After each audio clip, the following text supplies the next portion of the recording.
On October 30th, a man walked out of his tiny little shop in Itaewon, and he placed this pink piece of cloth into like this alleyway.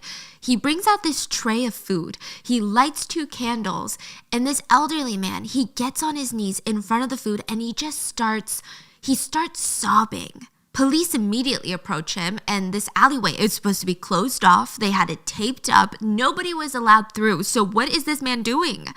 Remnants of the tragedy before were lingering everywhere. I mean, if you look at this video, there's IDs, lost shoes, clothes, like everything is scattered throughout the alleyway.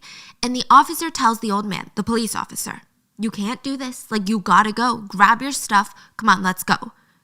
The old man starts arguing back. He's like, don't do this right now. You have to let me do this. You have to let this go.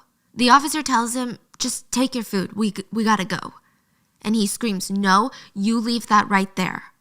More officers start to show up at the scene, and they start touching the food that he's laid out on the ground. They're trying to take it away.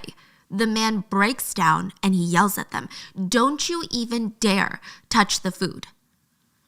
Finally, the man breaks down completely and he's sitting on the ground, cold cement, and he's just sobbing.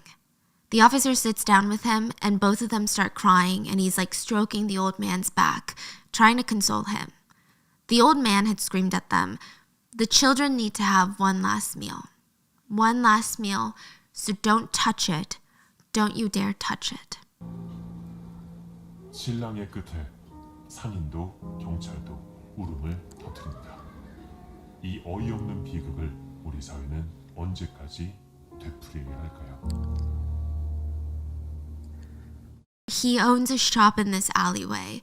He's a business owner, and he said that he tried his best to save as many people as he could, but so many more people died literally right in front of his eyes. 159 people died in the alleyway the night before, and he wanted them to have one last meal.